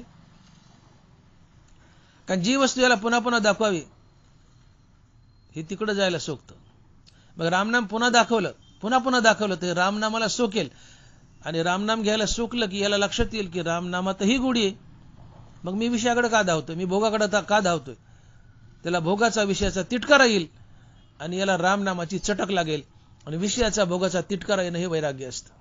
आणि वैराग्याने देव भेटतो ते हे विषय वैराग्य, जे आत्मलाभाचे भाग्य, येणे ब्रह्मानंदा योग्य जीव होते. तुम्ही मनाला थोडं थोडं थोडं रामनाम दाखवत जा, रामनाम घ्यायला हवा, थोडं थोडं वाढवत जा. रामनाम वाढत गेले की मनाच्या लक्षात येईल की रामनामात सुद्धा गोडी आहे. आणि रामनामातही गोडी आहे, त्याला कळालं की ते रामनामाला चाटावेल. आणि रामनामाला चाटवले की मग हळूहळू ते सारखं रामनाम घेईल आणि त्याच्या लक्षात येईल की रामनामातही गोडी आहे. आणि मग त्याला विषयाचा तिटकारा येईल, त्याला विषयाचा भोगाचा संसाराचा तिटकारा येईल. ते विषयातून संसारातून काढता पाय घेईल आणि भगवंताच्या दिशेने वाटचाल करेल, नामाच्या दिशेने वाटचाल करेल. आणि मग जसं शरद ऋतू आला की नद्या आटू लागतात, तसं रामनामानं तुमचं चित्त प्रपंचाला आटतं. आणि चित्त प्रपंचाला आटणं हेच वैराग्य असतं. वैराग्यानं देव भेटतो. आणि मग तुम्ही हळूहळू हळूहळू रामनाम घ्या, थोडं थोडं वाढवा. रामनाम घेऊ लागले की रामनामात एक गोडी असं मनाला कळेल, त्या मनाला रामनामाची चटक लागेल. मनाला रामनामाची चटक लागली, रामनामातली गोडी दिसली की त्याला विषयाचा भोगाचा संसाराचा तिटकारा येईल. विषयाचा भोगाचा संसाराचा तिटकारा येणं, संसारातून काढता पाय घेणं हे वैराग्य असतं. आणि वैराग्याने देव भेटतो. मग चित्त मज माझे रिगता, हळूहळू पंडू सुद्धा मीच होईल. आणि मग हे चित्त जे संसाराला विषयाला भोगाला विटलंय, त्याला रामनामाची गोडी कळाली की संसाराला विषयाला विटेल. आणि संसाराला भोगाला विटलेलं चित्त हळूहळू भगवंताच्या दिशेने वाटचाल करेल आणि एक दिवस ती भगवत स्वरूपच होईल. तसे मज माझी रिगता, हळूहळू पंडू सुद्धा मीची होईल. हा अभ्यास योग आहे. आणि म्हणून समजून घ्या की तुम्ही सत्संगतीत या, थोडं थोडं रामनाम घ्यायला लागाल. रामनाम घेतलं ते वाढवत जा, ते वाढत गेलं की रामनामात गोडी आहे हे मनाला कळेल. मग रामनामात गोडी हे कळालं की मन रामनामाला चटावेल. मन रामनामाला चटावलं की त्याला विषयाचा संसाराचा भोगाचा कंटाळा येईल. नद्या जशा शरीरात आटू लागतात तसं रामनामानं चित्त प्रपंचाला आटेल, विषयाला आटेल. आणि चित्त प्रपंचाला आटणं, विषयाचा कंटाळा येणं हे वैराग्य असतं. आणि असं वैराग्य आलं की या रामनामाच्या बळावर तुमचं चित्त हळूहळू भगवंताच्या दिशेने प्रवास करेल, हळूहळू भगवत स्वरूप बनेल, पांडुरंग स्वरूप बनेल. हळूहळू पंडू सुद्धा मीच होईल. हा अभ्यास योग आहे. तसे भोगातून निघता चित्त मज माझी रिगता, हळूहळू पंडू सुद्धा मीच होईल. रामनामाच्या बळावर आता तुमचं चित्त भोगातून बाहेर निघले, विषयातून बाहेर निघले, हळूहळू देवाच्या दिशेने प्रवास करू लागले. देवात प्रवेश करताना शेवटी देव स्वरूप बनतं, पांडुरंग स्वरूप बनतं. हा अभ्यास योग असतो. तसे भोगातून निघता चित्त मज माझी रिगता, हळूहळू पंडू सुद्धा मीच होईल. तुम्हाला देव भेटला का नाही? हळूहळू पंडू सुद्धा मीच होईल. तुमचं चित्त देव झालं म्हणजे तुम्हाला मोक्ष मिळाला, तुम्ही देव झाले. हे कशाने झाले? कामामध्ये काम, काही म्हणा राम राम. तुम्ही काम करत करत थोडं थोडं राम म्हणा. या थोड्या थोड्या रामाने तुम्हाला कुठं नेलं? शेवटी हळूहळू पंडू सुद्धा मीच होईल, मुक्तीपर्यंत नेलं, देवाची भेट घालून दिली. आणि म्हणून तुकोबाराचा आग्रह आहे की आहे चान्स घ्या ना बाबा. काम करता तर कामामध्ये राम राम म्हणा ना. का कंटाळा करता? हे कामामध्ये काम, काही म्हणा राम राम. एवढं जर केलं तर तुमचा भक्तीचा प्रवास कुठपर्यंत जातो? हळूहळू पंडुसुता मीची होईल इथपर्यंत. तसे भोगातून निघता चित्त मज माझी रिगता, हळूहळू पंडुसुता मीची होईल. हळूहळू ते पांडुरंग स्वरूप बनतं. भोगातून निघतं, विषयातून निघतं. थोडं थोडं रामनाम घेतलं, नामात गुढी कळाली, नामाला चटावतं, विषयाचा, संसाराचा, भोगाचा कंटाळा येतो, तिटकारा येतो, आणि मग ते पांडुरंगाच्या दिशेने वाटचाल करतं, पांडुरंगात प्रवेश करतं, पांडुरंग स्वरूप बनतं. तुम्ही देव झाले, हा सफल परमार्थ आहे.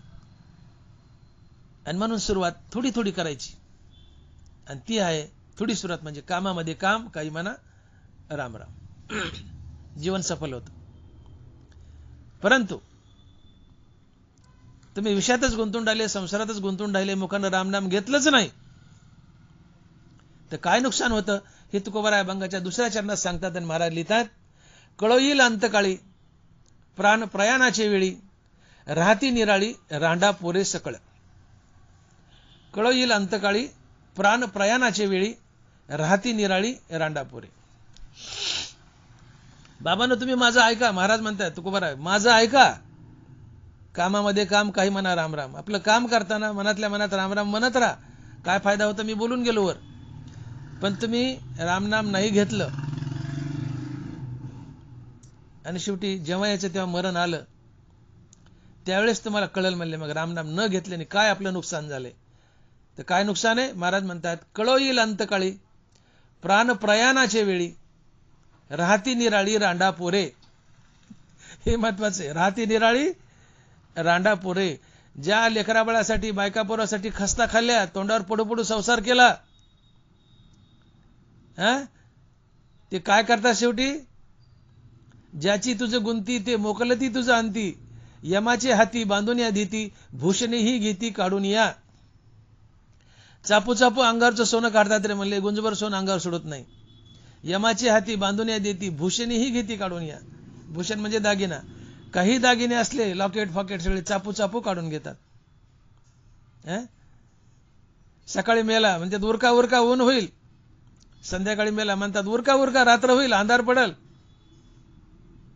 ज्याची तुझं गुंती ते मोकलती तुझं अंती.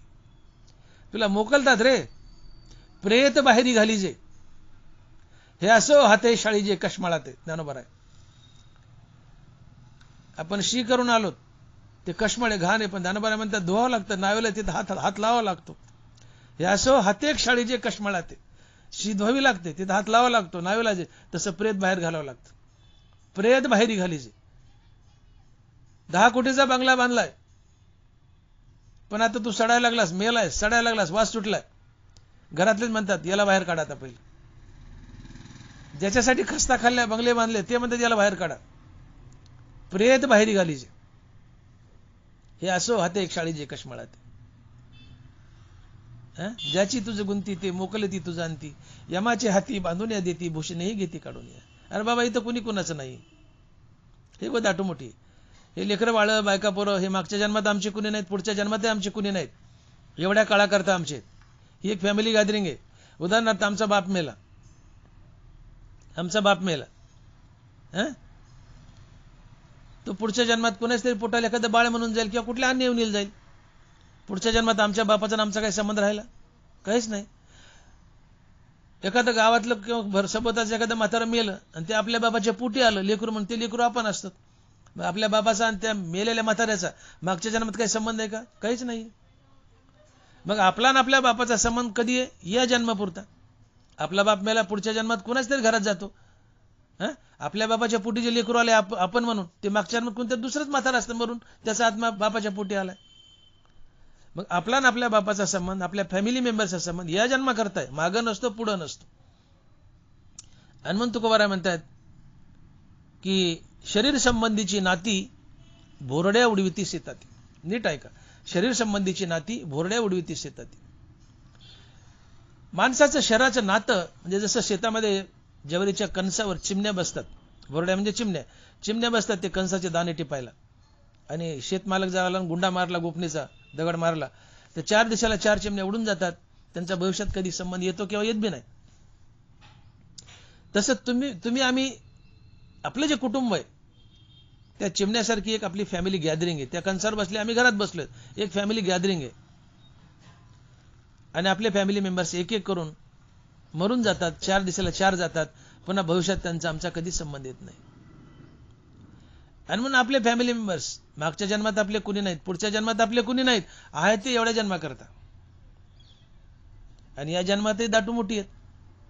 या जन्मात तरी ते खरे कुठे आहेत आपले? पुत्रबंधू कांता संपत्तीचे. दिलं घेतलं तर सीजी, नाही तर पोटभाजी. आपल्याकडे म्हणे दिलं घेतलं तर सीजी, नाहीतर पोटभाजी. आपले फॅमिली मेंबर मागच्या जन्मात आपले कोण नाहीत, पुढच्या जन्मात आपले कोण नाहीत, आहेत ते फक्त एवढ्या जन्मात. आणि तेही दाटू मोठी आहेत, दाटू मोठी आहेत. तुम्ही मुलाबाळांना, बायकापोरांना कॅश पुरवता, त्यांचे लाड करता, कोडकौतुक, त्यांच्या गरजा भागवता, म्हणून ते तुमच्या पुढे नाचतात, पुढे पुढे करतात. बायकोनी म्हणा आता संक्रांत आली, दिवाळी आली, मला साडीला 10,000 द्या, 20,000 द्या. तुम्ही म्हणा माझ्याजवळ नाहीत. ती कडाकडाच बोटं मोडती. या बदग्यापाशी काय, उगाच लगन केलं, फसलं माझं काम, याच्याशी उगाच लगन केलं मी, ती कडाकडा बोटं मिळते, कडाकडा बोटं मोडते. तिचं प्रेम तुमच्यावर का साडीवर आहे? साडीवर आहे. बहीण माहेराला आली, बोळण करावं, तिच्या लेकराला कपडे करायची इच्छा असते, पण तुम्ही बोळण नाही केली, कडाकडा बोटं मोडीत जाते. माझ्या की सगळं जळालंय, माझ्या की सगळं पेटलंय, अशी शिवाय देत जाते. म्हणून नाथ महाराज म्हणतात पुत्रबंधू कांता संपत्तीचे. अंतकाळी कोणी नाही सोडविता पुत्रबंधू कांता संपत्तीचे. अरे वा, त्या हरीशिवाय तुला कोणी सोडवणार नाही. हे जे ज्याच्यात गोरफाटलायस हे दाटूमुठीचे, हे दिल्या घेतल्याचे, जगे सुखाचे दिल्या घेतल्याचे. यांचे लाड, तू कॅशियर आहेत, यांना पैसा दिला, यांचे लाड केले तर ते तुझे, नाही तर ते तुला शिवाय घालतात. म्हणून आमचे कुटुंबीय गॅदरिंग आहे. मागच्या जन्मात हे आमचे कुणी नाहीत, पुढच्या जन्मात कुणी नाहीत, या जन्मात आहे ते दाटूमुठी आहेत. का तर तुम्ही त्यांचे कॅशियर आहेत, लाड करता म्हणून. अन्यथा ते तुमचे कोण नाहीत. तुमच्या नावाने बोट मोडतात, बोटं मोडतात, तुम्ही जर त्यांना दिलं नाही, त्यांच्या गरजा भागवल्या नाही तर. म्हणून बायको नवरा मेला तर रडताना म्हणते, नवरा मेला, बायको रडताना म्हणते, आता तुम्ही गेले आमचं कसं होईल, तुम्ही गेले आमचं कसं होईल. हिला हिचंच पडले, तो गेला तर त्याचं दुःख नाही, तुम्ही गेले आमचं कसं होईल. नवऱ्याची अंत्ययात्रा निघाली, बायको उमऱ्यापर्यंत, उमऱ्यापासूनच tata bye bye, see off, फिर मिलेंगे अगले जन्म. जर वडाला दोरा गुंडाळला असला तर 7 जन्म नवरा मिळतो, असं आहे म्हणतात आपल्याकडे. खरं कुठं देव जाणो. फिर मिलेंगे वड पुजला असला तर. बायको उमऱ्यापर्यंत, मुलं बाळ स्मशानापर्यंत, आपला देह चितेपर्यंत. बायको उमऱ्यापाशी थांबली, मुलं बाळ स्मशानातून माघारी गेले, आपला देह चितेत जळून गेला. एकटा जीवात्मा पुढच्या प्रवासाला निघाला आणि या जीवाची संगती केली ती आत्म्याने. आणि म्हणून या संसारात आपला खरा मित्र जर कोण असेल तर धनबराय म्हणतात की गणगोत, बायका, मुलं, नातेवाईक हे तुमचे मित्रच नाहीत. तुमचा खरा मित्र कोण असेल तर तो आत्मा आहे. कारण जे तुम्हाला स्मशानातून सोडून गेले, अर्ध्यावर सोडले, ते तुमचे मित्र कसे असतील? ज्याने तुम्हाला कधीच सोडलं नाही तो तुमचा मित्र असतो, आणि तुम्हाला कधीच सोडलं नाही तो आत्मा आहे. तुमच्या जीवाची संगती केली आत्म्याने, म्हणून तो जीवात्मा आहे. आणि म्हणून धनबराय म्हणतात की निरुपचारा प्रेमा विषय हो जो विरोत्तमा, दुजे नव्हे की आत्मा ऐसीची जाणावे. उभी नीट आहे का? निरुपचारा प्रेमा विषय होय जो विरोत्तमा, दुजे नव्हे की आत्मा ऐसीची जाणावे. या जगात प्रेमाचा एकमात्र विषय जर काय असेल तर तो आहे आत्मा, आणि आत्मा आहे पांडुरंगन, तो आहे पंढरपुरात उभा. म्हणून प्रेमच करायचं तर आत्म्यावर करा, अर्थात पांडुरंगावर करा. कारण मेल्यानंतर तुम्हाला सगळे सोडून गेले, तुमच्या जीवाची संगती केली ती फक्त आत्म्यानी, अर्थात पांडुरंगानी. आणि म्हणून तो जीवात्मा आहे. आणि ज्यांनी तुम्हाला कधीच सोडलं नाही तो आत्मा आहे. जे सोडून गेले ते तुमच्या नसतात, ज्यांनी कधीच सोडलं नाही तो तुमचा असतो, ज्यांनी कधीच सोडलं नाही तो आत्मा आहे. आणि जो कधीच सोडत नाही तो मित्र असतो, तो आत्मा आहे. म्हणून प्रेमच करायचं तर आत्म्यावर करा, पांडुरंगावर करा, बायका पोरावर नाही. बायका मुलं हे आमच्या प्रेमाचा विषय ठरू शकत नाहीत. का बायको उमऱ्यापाशी थांबली, मुलं बाळ स्मशानातून माघारी गेले, देह चितेत जळाला, एकटा जीव प्रवासाला निघाला, त्याची संगती आत्म्याने केली. जे सोडून जातात ते आमचे मित्र कसे? ज्यांनी सोडला नाही तो आमचा मित्र, आणि तो आहे आत्मा. आणि म्हणून जो आम्हाला कधीच सोडत नाही तो आमचा मित्र, आणि तो आहे आत्मा. म्हणून प्रेमच करायचं तर आत्म्यावर करा, पांडुरंगावर करा. आणि मग या जगात प्रेमाचा एकच विषय ठरतो, तो आहे पांडुरंग. प्रेमच करायचं, पांडुरंगावर करा. आणि पांडुरंगावर प्रेम करायचं म्हणजे त्याचं नाव घ्या. आणि म्हणून कामामध्ये काम, काही म्हणा राम राम. कामामध्ये काम, काही म्हणा राम राम. जे तुम्हाला सोडून गेले ते तुमचे नाहीतच, ज्यांनी सोडलं नाही तो आत्मा आहे. आणि म्हणून महाराज म्हणतात की ज्या बायका मुलात जीव अडकलाय, ज्यांच्यावर तुम्ही अफाट प्रेम करतायत, ते कसे आहेत ते तुम्हाला अंतकाळी कळून येईल. हनुमान महाराज म्हणतात की कळो येईल अंतकाळी प्राण प्रयाणाचे वेळी. राहती निराळी रांडापोरे, राहती निराळी रांडापोरे. आयुष्याचा तुटलेला दोरा है ना, टाकून न पळत ही रांडापोरे. स्मशानातून ही रांडापोरं तुम्हाला टाकून पळतात, प्रेत बाहेर घालीचे. कुणी कुणाचं नाही, फक्त आत्मा तुमचा आहे, देव तुमचा आहे, पांडुरंग तुमचा आहे. कुणी साथ दिली? आत्म्याने. बाकीचे टाकून पळाले. मग खरं कोण आहे आपलं? महाराज म्हणतात तुमचं खरं कोण आहे हे तुम्हाला मरण समय कळू येईल, मरण समय कळून येईल. हनुमान महाराज लिहितात की कळो येईल अंतकाळी प्राण प्रयाणाच्या वेळी, प्राण प्रयाणाच्या वेळी. तुम्ही आता बायका मुला त्यांच्यात अडकलात, याचा अर्थ बायका मुलाला टाकून द्यायचं, काठीने हाणायचं, घराबाहेर काढायचं असं नाही. त्यांचा उत्तम सांभाळ करायचा आहे, ते आमचं आद्य कर्तव्य. बायका मुलांना चांगलं सांभाळायचं, पण त्यांच्यातून हळूहळू सुटायचं, त्यांच्यात गुतायचं नाही. आणि रामनामानं सुटता येतं. त्यांच्यात आसक्त राहायचं नाही. त्यांच्यात आसक्त राहिले, गुरफटले तर ते आपले कुणीच नाहीत हे तुम्हाला कधी कळून येईल? कळो येईल अंतकाळी प्राण प्रयाणाची वेळी. आणि कसं कळून येईल म्हणले? बायको उमऱ्यापर्यंत तुमची अंत्ययात्रा चालली, बायको उमऱ्यापर्यंत, मुलं बाळ स्मशानापर्यंत, देह चितेपर्यंत, पुढे एकटा जीव, त्याची संगती आत्मा. मग आत्मा आपला मित्र आहे, ज्याने कधी सोडलं नाही तो आपला मित्र आहे. आत्मा सोडत नाही म्हणून आत्मा मित्र आहे. प्रेम प्रेम करायचं आत्म्यावर करा. बायका आपल्याला सोडून दिलं, ते मित्र नाहीत. पण जीवनात आमचे खरे वैरी जर कोण असेल तर आमची बायका मुलं आहेत. जग आमचा वैरी नाही, जगात आमचा खरा वैरी जर कोण असेल तर आमची संपत्ती आणि बायका मुलं. कारण या संपत्ती आणि बायका मुलाच्या आसक्तीमुळे आम्हाला पुन्हा पुन्हा जन्म धरावा लागतो, पुन्हा पुन्हा मरावं लागतं, 84 लक्ष येऊन फिरावे लागतात. मग ज्यांच्यामुळे आम्ही जन्ममरणाच्या फेऱ्यात अडकतो ते आमचे शत्रू का मित्र? शत्रूच, आमचे शत्रूच. पण जीवनात आमचे खरे शत्रू जर कोण असतील तर आमची संपत्ती आणि आमची बायका मुलं. काय तर संपत्ती आणि बायका मुलाच्या आसक्तीने आम्ही जन्ममरणाच्या फेऱ्यात अडकतो, म्हणून ते आमचे वैरी आहेत. म्हणून आमचा खरा वैरी जर कोण असेल तर संपत्ती आणि बायका मुलं. पण तरीही बायका मुलांना टाकायचं नाही, त्यांचा उत्तम सांभाळ करायचा, ते आमचं आद्य कर्तव्य. पण त्यांच्यात आसक्त राहायचं नाही, त्यांच्यातून हळूहळू सुटायचं आणि रामनामानं सुटता येतं. कमळाचं पान पाण्यात राहून पाण्यात भिजत नाही, पाण्यापासून अलिप्त असतं. तसं संसारात बायका मुलात राहून त्यांच्यातून अलिप्त राहायचं. आणि ही हातोटी रामनामाने साधल्या जाते, ही हातोटी रामनामाने साधल्या जाते. आणि म्हणून रामनाम घ्यायचंय, आणि मग आपल्या कामात, आपल्या कामाला रामनामाची संगती द्यायची. म्हणून महाराज म्हणतात की कामामध्ये काम, काही म्हणा राम राम. आणि तुम्ही काम करत करत रामनाम जर नाही घोकलं तर मरण समय तुम्हाला कळेल की ज्याच्यात तुम्ही अडकले, ज्यासाठी खस्ता खाल्ल्या, ज्या मुलाबाळासाठी जगले, ती रांडापोरे तुम्हाला टाकून जातात, निराळी राहतात, वेगळी राहतात, तुम्हाला यमाच्या हाती बांधून देतात आणि तुमचं जीवन वाया येरझार हरिविनाश होतं. आणि म्हणून आम्हाला शान होण्याची गरज आहे, आम्हाला शान होण्याची गरज आहे. आणि जाग व्हा, तुम्ही जाग व्हा. संसार करताना आम्ही जगतोय ते केवळ मुलाबाळासाठी, बायकापोरासाठी. हरकत नाही ना, जगा ना, पण कुठपर्यंत, कुठपर्यंत त्याची मर्यादा आहे. त्यांच्यात गुरफटू नका. जसे जळी जळे शिंपे पद्मपत्र.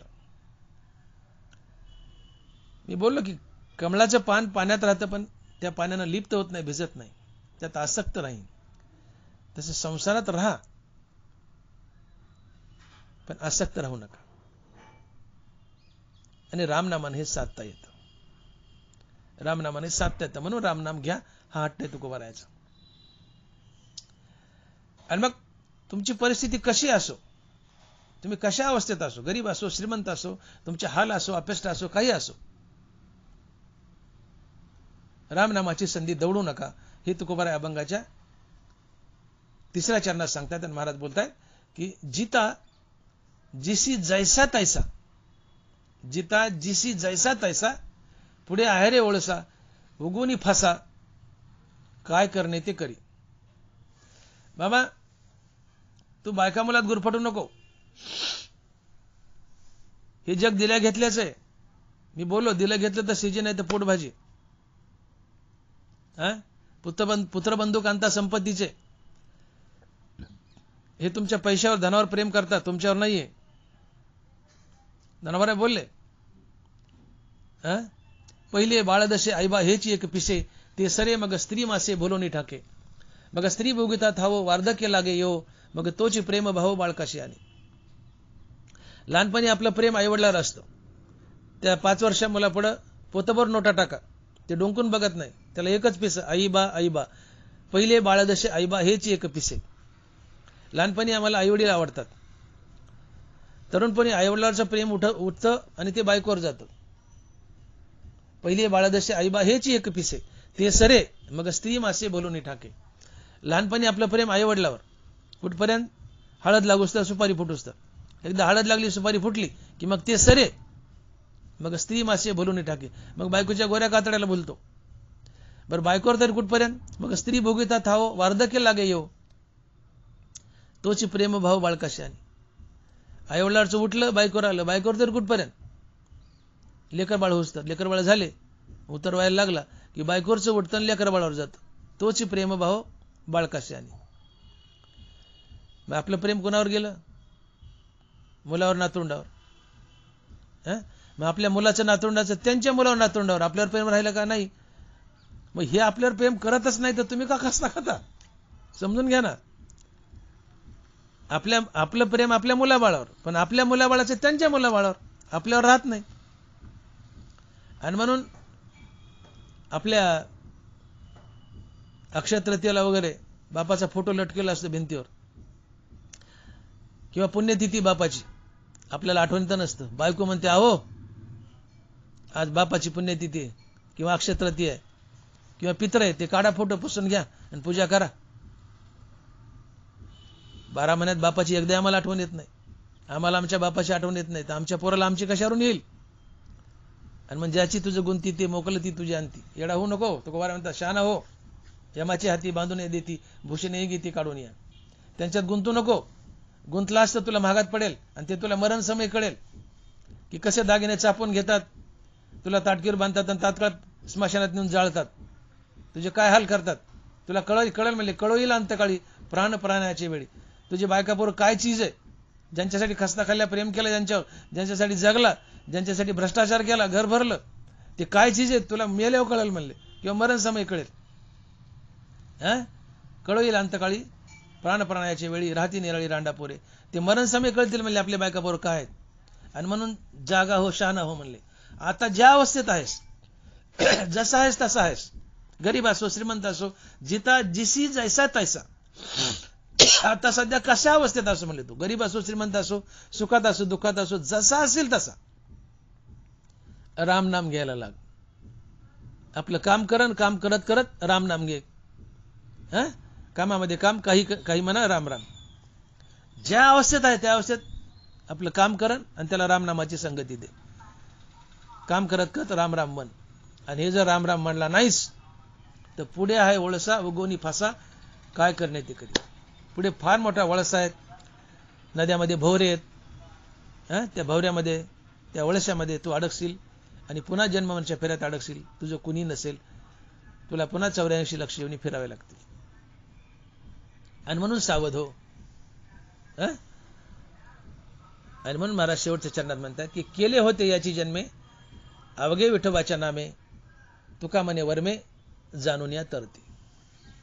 केले होते याची जन्मे, अवघे विठोबाच्या नामे, तुका म्हणे वर्मे जाणून या तरते. आणि म्हणून तुम्ही आपल्या जीवनाचं विठ्ठल नामाचं वर्म जाणून घ्या. आपल्या जीवनाचं वर्म काय की मनुष्य देह अतिशय दुर्मिळ आहे. 10-12 कोटी वर्षानंतर मनुष्य जन्म मिळतो. अतिशय दुर्मिळ आहे. हे आपल्या जन्माचं वर्म आहे. आणि विठ्ठलाच्या नामाचं वर्म काय की याच जन्मात विठ्ठलाचं नाम घ्या. सावध व्हा. त्याला विठ्ठलाच्या नामाचं वर्म कळाले की अल्पायुष्य मनुष्य देह हा कधी जाईल याचा पत्ता नाही. मग तात्काळ विठ्ठलाच्या नामाला लागा. हे वर्म ज्याला कळाले जीवनाचं विठ्ठलाच्या नामाचं, तो तात्काळ विठ्ठलाच्या नामाला लागतो आणि आपला उद्धार करून घेतो. जाणून या तरते. आणि म्हणून शहाणे व्हा. केले होते याची जन्मे. भगवंताचं भजन फक्त मनुष्य जन्मातूनच घडतं. आणि मनुष्य जे गेला की पुन्हा 10-12 कोटी वर्ष मनुष्य जन्म मिळत नाही. मग कधी 10-12 कोटी जाऊन कधी मनुष्य जन्म मिळावा, म्हणून या जन्मातच नाम घ्यायला लागा. भूतकाळ गेला आपला नाही, भविष्यकाळ जीवनात येईल का नाही भरोसा नाही. आहे तो वर्तमान काळ आपला. भूतकाळ गेला संपला, भविष्यकाळ जीवनात येईल का नाही भरोसा नाही. आहे तो वर्तमान काळ आपला आणि तोही मुठीत धरलेला पाण्यासारखा निष्ठून चाललाय. हातात गहू धरल्यासारखा नाही, पाणी धरल्यासारखा निष्ठून चाललाय मुठीत. आणि म्हणून संत समागमी धरावे आवडी, करावी तातडी परमार्थाची. तातडी करा, परमार्थाला लागा. वेळ मुठीत धरलेल्या पाण्यासारखा निष्ठून चाललाय. पाणी मुठीत किती वेळ टिकेल, निष्ठून जाईल. गहू धरले तर टिकतील, पण पाणी मुठीत धरले, धरल्या निघून जातं. काळ निघून चाललाय. आणि म्हणून एका जनार्दने असे किती झाले, हरिनाम सेविले तोची धन. सगळे आले कोट्यावधी तुमच्यासारखे, खंडीवर पेंडी किसमिस गरबला, मोठे मोठे अधिकारी पदाधिकारी शिकलेले सगळे, पण धनाच्या मागे लागले, चुकले. पण हरिनाम सेविले तोची धन. एका जनार्दने असे किती झाले, अगणित आकड्या किती आले आणि गेले, काळाच्या उगात वाहत गेले, जे संसाराच्या विषयाच्या मागे लागले. पण जो हरिनामाच्या मागे लागला तोची धन्य आहे. आणि म्हणून हे जग एक बंद हॉल आहे.